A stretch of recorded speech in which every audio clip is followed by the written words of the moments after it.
সকল নবীর চাইতে সর্বশ্রেষ্ঠ নবী আখির জামানার নবী আমার আপনার প্যারা নবী প্রিয় নবী নবী মুহাম্মদুর রাসূলুল্লাহ সাল্লাল্লাহু আলাইহি ওয়াসাল্লাম প্রতি আল্লাহুম্মা সাল্লি আলা মুহাম্মদ আল্লাহুম্মা বারিক আলা মুহাম্মদ।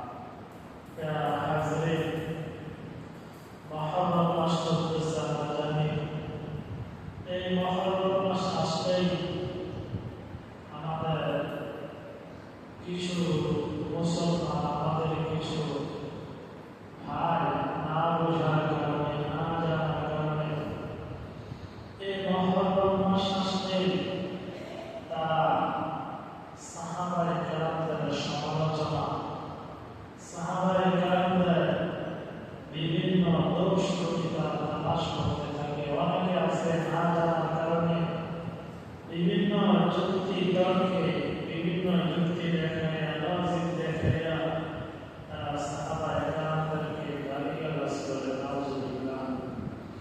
সাহাবায়ে কেরামদেরকে যারা না বোঝে গালিগালাজ করে, বিভিন্ন সমালোচনা করে, তারা অনেক বড় ভুলের মধ্যে আছে। তাদের আকীদা স্বচ্ছ নয়। সাহাবায়ে কেরামদেরকে সর্বোচ্চ রাখতে হবে, বিশেষ করে এই মাসে, মুহররম মাসে।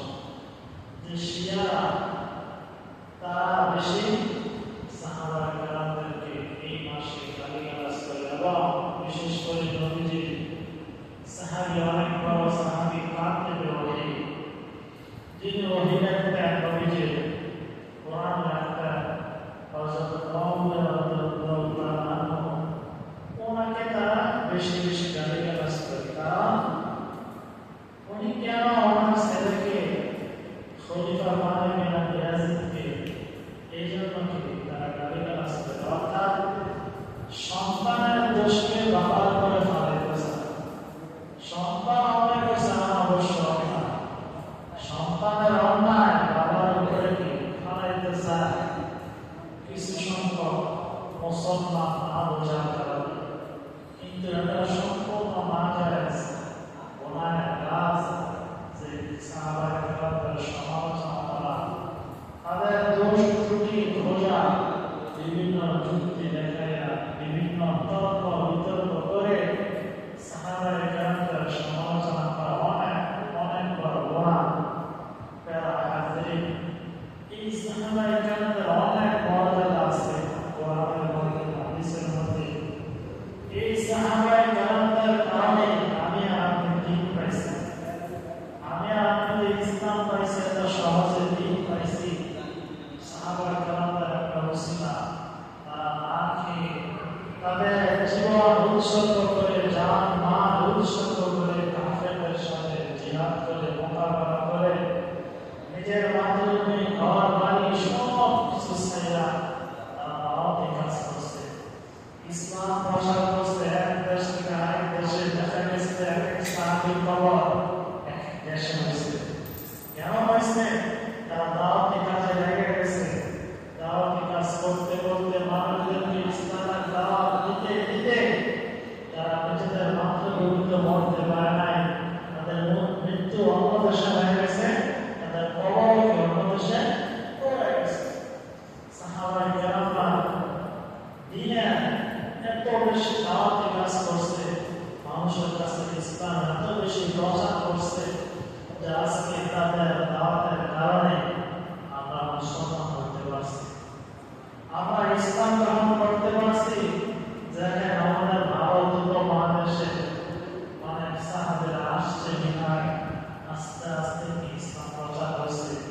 আস্তে আস্তে আমরা দেখেন আমাদের 3 বংশ উপরে যান, দাদা দাদা দান দাদা করে তারা তো মুসলমান ছিল। অর্থাৎ তারা কি মুসলমান ছিল না? বুঝে পাওয়াটা মুশকিল হয়ে যাবে। এভাবে সাহাবায়ে কেরামরা ওখানে দাওয়াত দিয়েছে। এর পরবর্তীতে আস্তে আস্তে আসতে আসতে আমরা কি এই ইসলাম পাইছি, দিন পাইছি। সাহাবী শব্দের শাব্দিক অর্থ হলো, সাহাবী শব্দের শাব্দিক অর্থ হলো সঙ্গী, সাথী। সঙ্গী সাথী। নবী ছিল শাব্দিক ভাষা, তাদেরকে সাহাবী বলে। আর পারিভাষিক অর্থ হলো সাহাবী। সাহাবীর পারিভাষিক অর্থ হলো যার মধ্যে তিনটা শর্ত পাওয়া যাবে, তিনটা গুণ পাওয়া যাবে, তাহলে সে সাহাবী। এক নম্বর হলো যে নবীজিকে দেখা, নবীজিকে দেখা। দুই নম্বর হলো ঈমানের সহিত দেখা, ঈমানের সহিত দেখা। তিন নম্বর হলো ঈমানের সহিত মৃত্যুবরণ করা। তিনটা শর্ত যার মধ্যে পাওয়া যাবে সে হলো সাহাবী। কারণ দেখেন অনেক কাফেররা নবীজিকে দেখছে, তারা কি সাহাবী? তারা সাহাবী না, কারণ তারা কাফের, তাদের ঈমান নাই। ঈমানের সহিত দেখে নাই, ঈমানের সহিত তারা দেখে নাই, ঈমান আনে নাই, ঈমান আনে নাই, কিন্তু দেখছে, ঈমান আনে নাই। তারা কি না? সাহাবী না। যেভাবে আমরা নাম শুনি, অনেক বড় আমরা বলি হযরত ওয়াসকুরনি রাহমাতুল্লাহ আলাইহি, ওয়াসকুর নাম শুনছেন না? যে মায়ের জন্য অনেকেই নবীর কাছে যাইতে পারেন, সাহাবী হতে পারেন। ওয়াসকুরনি রাহমাতুল্লাহ আলাইহি উনি করান নামক ওয়াসকুরনি যে বলে করান, এটা দেশের নাম ছিল, একটা এলাকার নাম ছিল। এই জন্য ওয়াসকুরনি বলা হয়। এলাকার নামে কি তাদের নাম একসাথে হয়ে যায়। তো উনি অনেক বড় হুজুর হয়েছিলেন, আল্লাহ বলেছিলেন। যখন ইসলামের কথা শুনছেন, নবীর কথা শুনছেন, তারা ওয়াসকুরনি রাহমাতুল্লাহ আলাইহি উনি ইসলাম গ্রহণ করেছেন, মুসলমান হয়ে গেছেন, কিন্তু নবীজির কাছে যাইতে পারেন না। বিভিন্ন কারণে অনেক দূরে ছিল ওনার এলাকা, অনেক দেশ, বিভিন্ন ব্যস্ততা, নিজের মায়ের খেদমতের অন্যান্য কারণে যাইতে পারে নাই, নবীজির কাছে যাইতে পারে নাই। এই জন্য উনি সাহাবী হতে পারে নাই, এই জন্য উনি সাহাবী হতে পারে নাই। কিন্তু ওনার মর্যাদা, ওনার মাকাম অনেক আছে, ওনার অনেক বড় হুজুর করেছিলেন। যতই হুজুর থাক না কেন, কিন্তু উনি সাহাবী হতে পারে নাই, নবীজিকে দেখতে পারে নাই।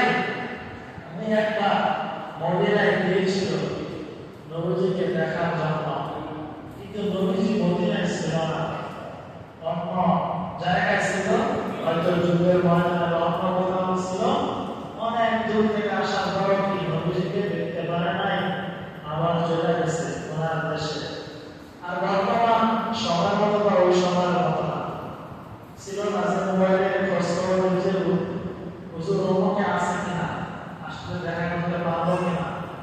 ওই সময় ব্যাপারটা ছিল না, অনেক দূর থেকে অনেক দিন লাগে সফর করে আসতে পারে নাই, যার জন্য কি উনি সাহাবী হতে পারে নাই। সাহাবীদের মর্যাদা উনি পান নাই। কিন্তু আমার মর্যাদা আছে, আপনাদের বুঝলো যত বড় হুজুর হোক না কেন, যত এই বলা হয়েছে আমাদের এই উম্মতের, নবীর উম্মতের মধ্যে থেকে সবচেয়ে বড় হুজুর বলা হয় যে সাহাবী, তাবিঈদের পরে পীরদের সবচেয়ে বড় পীর বলা হয় বড় পীর আব্দুল কাদের জিলানী রাহমাতুল্লাহ আলাইহি। উনি অনেক বড় হুজুর ছিল, পীর ছিল, মানে পীরদের সম্মান করা হয়, পীরদের সম্মান করা হয়, বড় পীর বলা হয়।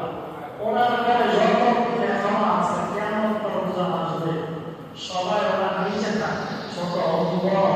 এই বড় পীর আব্দুল কাদের জিলানী রাহমাতুল্লাহ আলাইহি ওনার এত মর্যাদা থাকা সত্ত্বেও উনি একেবারে নিম্ন মানের যে সাহাবী, যে মাত্র নবীজির একবার দেখে কালিমা পড়া মুসলমান হয়েছে, যে মুসলমান হয়েছে, সাহাবী হয়েছে, নবীজিকে দেখছে এবং মাত্র এক ওয়াক্ত নামাজ পড়তে পারছে, আর কোনো কিছু করতে পারে না, এমন সাহাবী আছে। যে আজকে মুসলমান হয়েছে, যারা আজকে সকালে মুসলমান হয়েছে, সকালবেলায় জিহাদের ময়দানে ঢাকা গিয়ে জিহাদে চলো, কাফেরদের বিরুদ্ধে জিহাদ করতে হয়েছে। আজকে মুসলমান আছে, আজকে বের হয়েছে জিহাদ করার জন্য, আজকে বের হয়ে আজকে জোরের আগে সে কি আল্লাহর রাস্তায় শহীদ হয়ে গেছে। সুবহানাল্লাহ। এখন তো নামাজ পড়তে পারে না, মুসলমান হয়েছে দুপুরবেলা সকালবেলা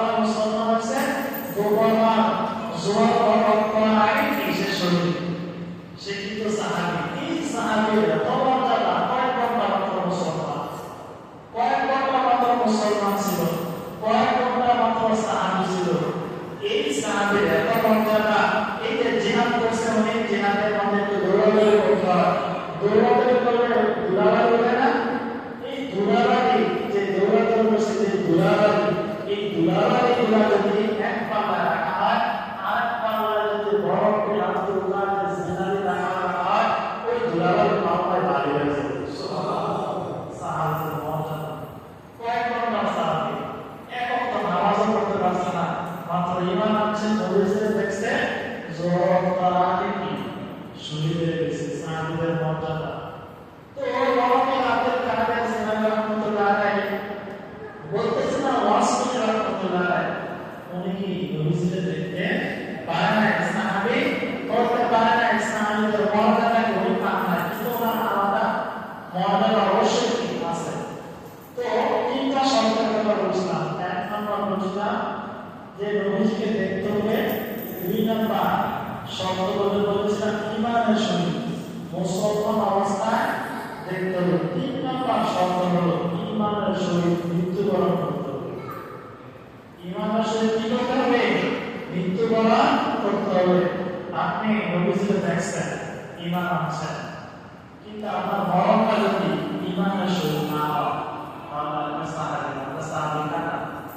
আপনি সাহাবী কি কাটা। এবং অনেক সাহাবী ছিল, অনেক নবীর যুগে ছিল যে নবীকে দেখছে, ঈমান আনছে, মুসলমান ছিল, অনেক দিন মুসলমান ছিল, দেখা যায় মৃত্যুর আগে নাস্তিক হয়ে গেছে, মৃত্যুর আগে মোরতাদ হয়ে গেছে, মৃত্যুর আগে আমার ধর্মে কি চলে গেছে। তখন কি তার মৃত্যুটা নাস্তিক অবস্থা হয়েছে, মোরতাদ অবস্থা হয়েছে, যার দরুন বিশ্বাস সাহাবী থাকতে পারে না, সাহাবী হতে পারে না। নবীর যুগে এমন ছিল। আমাদের মুসলমানদের মতো অনেক আছে যে মাশাআল্লাহ মুসলমান, জন্মসূত্র মুসলমান, আমল করতেছে, লেখাপড়া করতেছে, উচ্চ শিক্ষিত হয়েছে, বিদেশ যায় লেখাপড়া করেছে, বিদেশ যায় লেখাপড়া করতে গিয়ে তার দেমাগ এমনভাবে বিদেশিরা তার দেমাগকে এমনভাবে বিকৃত করে ফেলছে যে সে শেষ পর্যন্ত নাস্তিক হয়ে গেছে, মোরতাদ হয়ে গেছে। এমন অভাব আছে। বিশেষ করে যারা ধনাঢ্য ব্যক্তিদের সন্তানেরা, তারা কেবল নাস্তিক হয়ে যায়, লেখাপড়া করতে করতে এমনভাবে তারা বোঝায় আরে কি ধর্ম, কি আল্লাহ, কিছু নাই, যে এমনিতে হয়েছে। নাউজুবিল্লাহ, এমনিতে হয়েছে, এই যে এত কিছু আসমান জমি এমনিতে হয়েছে, কি ধর্ম বলা, কি আল্লাহ বলা, এমন যুক্তি দেখাইয়া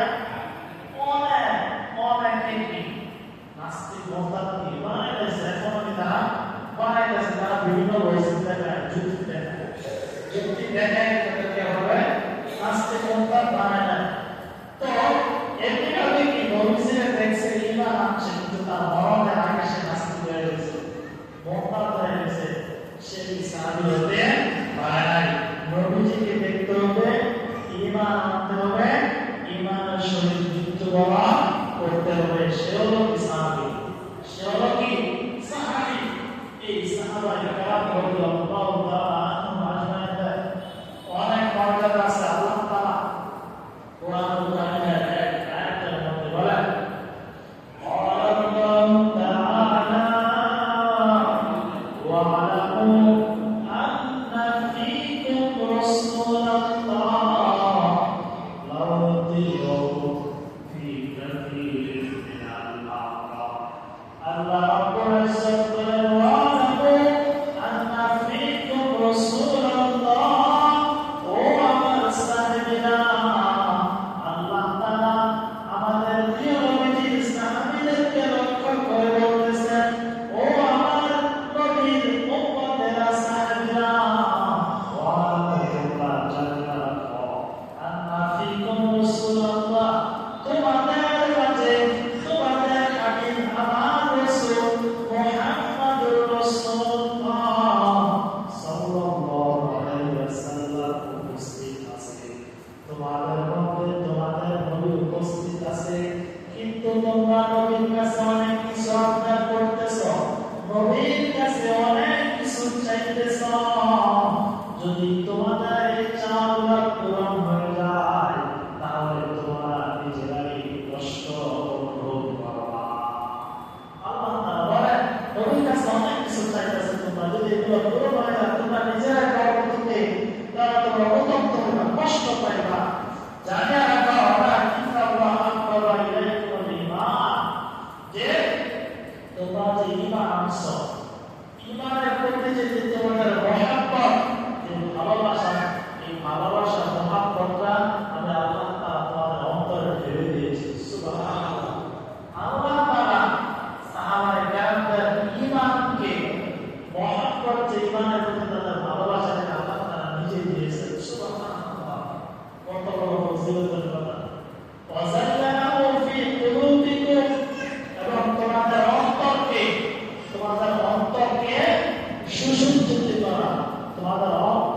সাজিয়ে দেওয়াটা ঈমানের প্রতি আল্লাহ তাআলা নিজেই দান করেছেন। সুবহানাল্লাহ।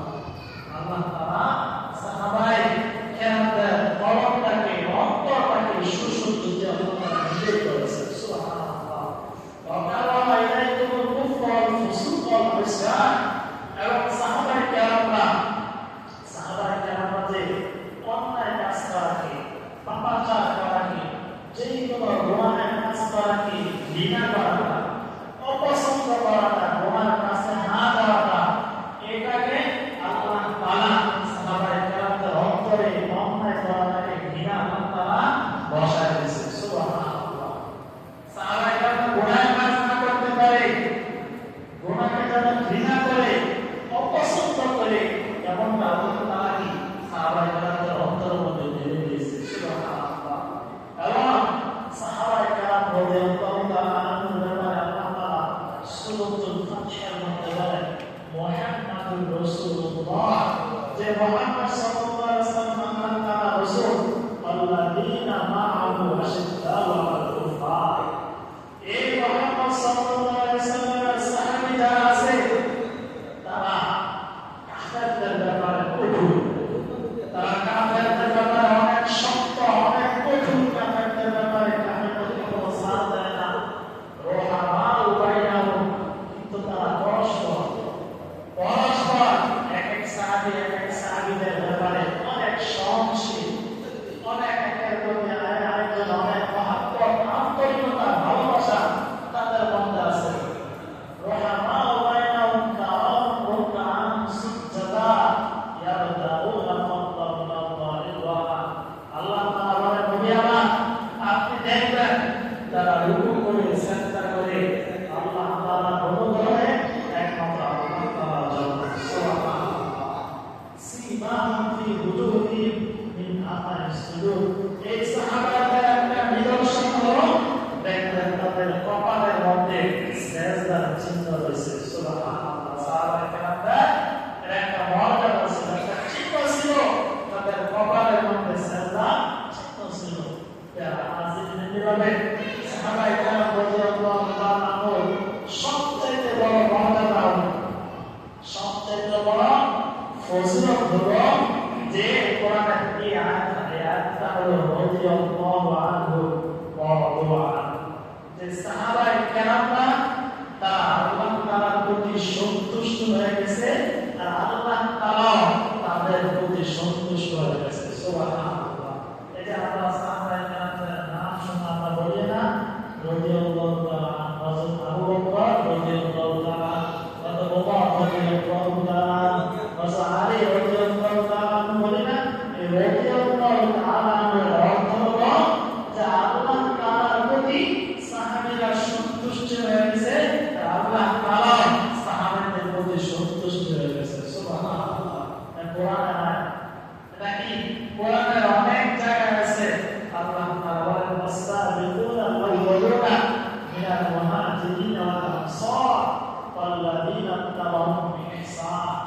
আল্লাহ তাআলা বলেন, যে সকল মুহাজির সাহাবীরা, যে সকল আনসারী সাহাবীরা তারা অগ্রগামী হয়ে গেছে, এবং আল্লাযীনা তাবাউহুম বিইহসান, এবং যারা এই সাহাবায়ে কেরামদেরকে পরিপূর্ণভাবে ইহসানের সাথে অনুসরণ করেছে, রাদিয়াল্লাহু তাআলা আনহু, এই সাহাবায়ে কেরামদের উপর আমি আল্লাহ তাআলা সন্তুষ্ট হয়ে গেছি। সুবহানাল্লাহ।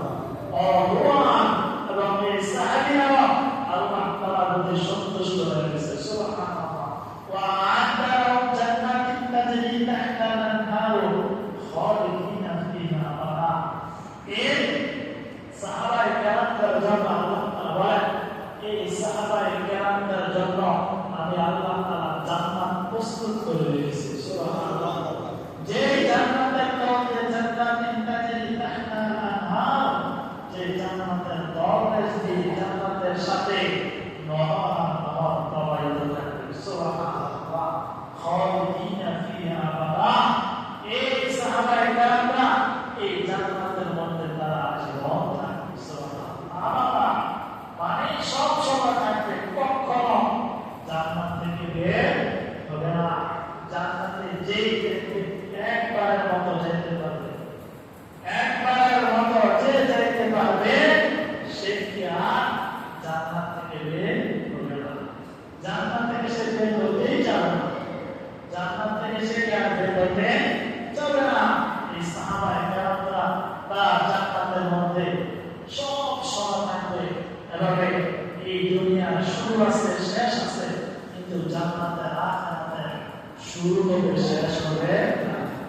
শুরু হবে কিন্তু কি হবে না, শেষ হবে না। আল্লাহ তাআলা অন্য আয়াতের মধ্যে সাহাবায়ে কেরামদের ব্যাপারে বলেন, ইয়া আইয়ুহান নাবিয়্যু হাসবুকাল্লাহ ওয়া মান ইত্তাবা'আকা মিনাল মুমিনিন। আল্লাহ রাব্বুল ইজ্জত বলেন, ও আমার হাবিব, ইয়া আইয়ুহান নাবিয়্যু, হে আমার নবী, হাসবুকাল্লাহ, জানিয়ে রাখেন আল্লাহ তাআলা, আমি আল্লাহ তাআলা বলতেছি, আমি আপনার জন্য যথেষ্ট এবং আপনার যে সকল সাহাবীরা আছে ওই সাহাবীদের জন্য আমি নিজে যথেষ্ট হয়ে গেছি। সুবহানাল্লাহ। যে সাহাবায়ে কেরামদের জন্য আল্লাহ তাআলা যথেষ্ট, কত বড় সৌভাগ্যের কথা। আমার আপনার ব্যাপারে আল্লাহ তাআলা বলে যে আমি আপনার জন্য আমি আল্লাহ নিজে যথেষ্ট। তাহলে আমাদের আর কোনো চিন্তা থাকবে, কি বলে কোনো পেরেশানি থাকবে, কোনো টেনশন থাকবে না। আল্লাহ তাআলা কিভাবে সূরাতুল আনআমের মধ্যে বলেন, ওয়ালা তাতারুদিল্লাযিনা ইয়াদউনা রাব্বাহুম বিল গাদাতি ওয়াল আশি ইউরিদুনা ওয়াজহা। এই আয়াতের তাফসীরে মধ্যে দেখেন, এই আয়াতের শানে নুজুল দেখেন, এই আয়াতটা আল্লাহ তাআলা কেন নাযিল করলেন, কোন প্রেক্ষিতে, এর শানে নুজুলটা কি। তাফসীরের মধ্যে দেখেন, ওয়ালা তাতারুদিল্লাযিনা ইয়াদউনা রাব্বাহুম বিল গাদাতি ওয়াল আশি ইউরিদুনা ওয়াজহা। আল্লাহ তাআলা আমাদের নবীকে বলেন, হে আমার নবী, যে আপনার কাছে যে সকল সাহাবীরা আসে তারা সকাল সন্ধ্যা তারা ইবাদত করে একমাত্র আল্লাহর জন্য। সুবহানাল্লাহ। একবার কাফেরদের মধ্যে বড় বড় কাফেররা, ধনাঢ্য ব্যক্তিরা, কাফেরদের মধ্যে যারা ধনাঢ্য ব্যক্তি, তারা একবার নবীজির কাছে এসে বলতেছে, হে মুহাম্মদ সাল্লাল্লাহু আলাইহি ওয়াসাল্লাম, হে মুহাম্মদ, আরে তোমার আশেপাশে যারা বসে থাকে, তোমার আশেপাশে যেগুলো থাকে, গরিব মিসকিন অসহায়, এগুলো বসে থাকে, এগুলোর সাথে আবার আমরা আসবো। তুমি যে দিনের কথা বলো, এই গরিব মিসকিন তোমার কাছে বসে থাকে, আমার ধনাঢ্য ব্যক্তি, আমাদের অনেক বড় পদ, অনেক মর্যাদা, আমরা যদি আবার তাদের সাথে আসি, আমাদের একটা ওরেট নষ্ট হয়ে যায়, আমাদের কি একটা সম্মান ইজ্জত আছে, নষ্ট হয়ে যায়। তুমি কি করো, তাদেরকে সহায় করো, এই গরিব মিসকিন তাদেরকে সহায় করো। আর যদি সহায়, তাহলে তারপরে আমরা ধনী ব্যক্তিরা আমাদের যে মর্যাদা, যে বড় বড় পদ আছে,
আপনি জালেমের যেমন সন্তান এই গরিব অসহায় সাহাবী তাদেরকে আপনি তাড়াই দিলেন না, ওই ধনাঢ্য ব্যক্তি আপনার ইমান আল্লাহকে নাম দেয়, আল্লাহকে নাম দেয়, কিন্তু এই সাহাবীদেরকে আপনি তাড়ায়া দিবেন না।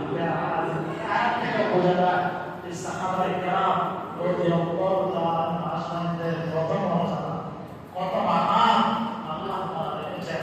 একটা হাদিস বলে শেষ করব, এই হাদিসের মধ্যে আসহাবিকান নুজুম বিআইনিহিম ইয়াতালাদাইতু মিন দালাইতু নূরিহিম।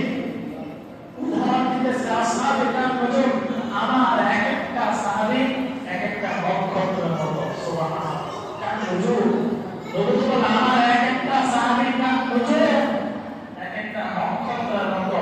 বিআইনিহিম ইয়াতালাদাইতু মিন দালাইতু।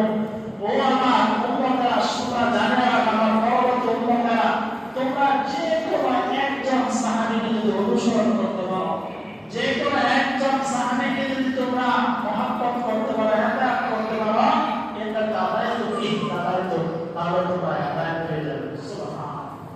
ইয়া হাযরিন, এই সাহাবায়ে কেরামদের আরো অনেক অনেক পর্দা লাগতো হাদিসের মধ্যে আছে।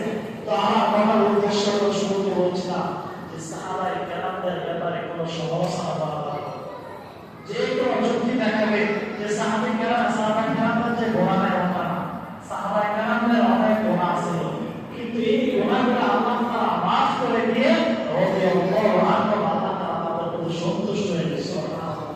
দেখবেন এই রমজান মাস আসলে কি সাহাবায়ে কেরামদেরকে গালিগালাজ করে, বিশেষ করে মুআবিয়া রাদিয়াল্লাহু তাআলা আনহুকে আমি বলছি ইয়াজিদ হোসেন রাদিয়াল্লাহু তাআলা আনহুকে কারবালার ময়দানে হত্যা করেছিল। ইয়াজিদের বাবার নাম ছিল মুআবিয়া। মুআবিয়া রাদিয়াল্লাহু তাআলা অনেক বড় সাহাবী ছিল, যে ছেলের দোষের কারণে বাবার গায়ে দোষ হবে, এগুলো হবে ছেলে অন্যায় করছে, এই জন্য বারকে ঝরবে না, বারকে বাসি দিবেন না, যেন ছেলে ইয়াজিদ অন্যায় করছে। অবশ্যই যে ইয়াজিদকে আপনি বলতে পারবেন, গালিগালাজ করতে পারবেন, অন্যায়কারী বলতে পারবেন। ইয়াজিদের কারণে ইয়াজিদের বাবা মুআবিয়া অনেক বড় উচ্চমানের সাহাবী ছিল, ওনাকে কি গালিগালাজ করা যাবে না।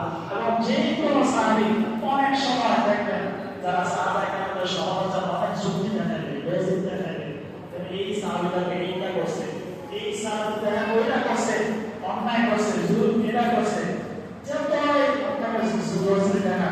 আপনি বললেন যে সাহাবারা যত অন্যায় করছে, কিন্তু আল্লাহ তাআলা সব মাফ করে রাদিয়াল্লাহু আনহু, আল্লাহ তাআলা তাদের প্রতি কি হয়ে গেছে, সন্তুষ্টি হয়ে গেছে। আল্লাহ রাব্বুল ইজ্জত আমাদেরকে